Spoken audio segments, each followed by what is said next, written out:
So here I'm just showing you guys that I just take screenshots from my video, and these are just different thumbnails. This is the one that I decided to use. Here I'm just going to Picsart, and I'm just going to pull up that picture and then click crop.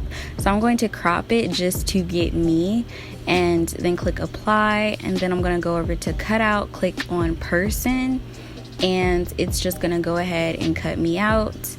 And I just click save. So then I'm going to click on next, click save, download photo, and once it's saved to my photos, I'm going to go to Superimpose X. So I'm going to click on the add button, pull up the photo, click on the check, and then add another layer. So I'm going to well, first, before I do that, I'm going to blur out the background.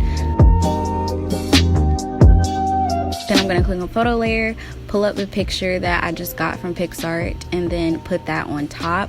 And then I'm going to click on transform and drag the picture to where I want it to be.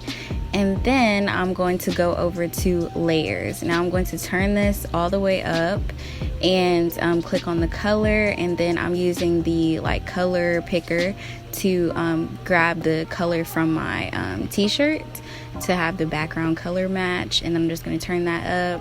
And next I'm going to go over to editor, click on mask outline, and then turn that down. Now, as you guys can see, I don't have the paid version of Superimpose X, so I just screenshot it after I do that. And then I'm going to crop the screenshot so that I can just get the thumbnail image. So yeah.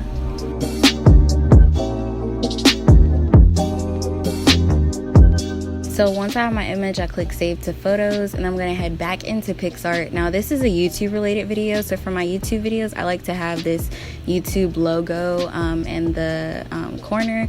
So first I make sure that it's on the YouTube dimensions, and then I go over to stickers and I search YouTube logo, YouTube stick. Okay, so I search YouTube logo, and once I found what I like, I just play around with it. Then I'm click next, save, and then download photo. Then I'm gonna head into Phonto.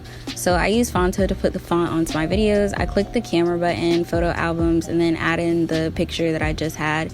And basically I just play around with this. I never really know exactly what fonts I'm going to use. For this video I had to go into YouTube and I looked up, so this was my how to be confident on YouTube video, so I looked up how to be confident on YouTube so I could look at what the other thumbnails look like or what text they use and stuff like that.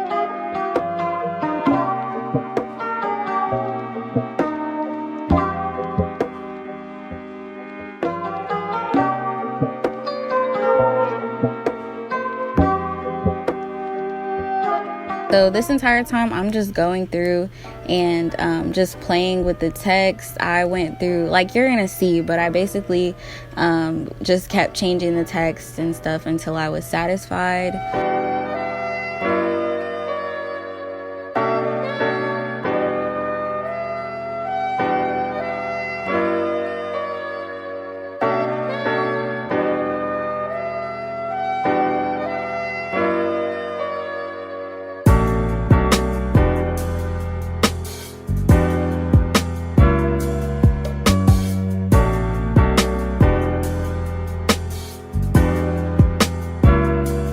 So once I'm satisfied with that, then I'm just going to click on save image as PNG, and then I'm going to go into Snapseed, and this is how I kind of make my thumbnails be a little bit more saturated. So here I'm going to first click on tools, and I click on details, and I just turn up the structure, and then I'm going to show you guys the difference without it, with. Okay, I guess I'm going to show you. Okay, but yeah, so once I turn up the structure, I'm just going to go into contrast. I turn that up a little bit. Saturation, I turn that up a little bit. Ambiance, I turn that up.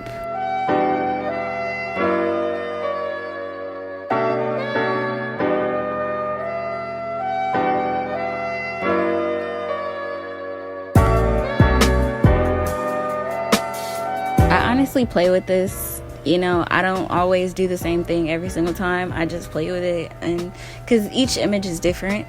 So with this one, you can see I was, you know, trying to find if I should turn up the brightness or not. Usually I don't even turn up the brightness, but for this one I did. So then I go to tools and I click on HDR-scape, and I turn down the filter strength. It naturally goes to 50, but I turn it down to like 10 or less than that. And then I click on export, save, and I'm just showing you guys the difference before, after. Then click save. And then once I do that, I click on modify, and then I'm going to show you guys how I put it into YouTube. So I go to my YouTube studio, and I'm just going to click on a video.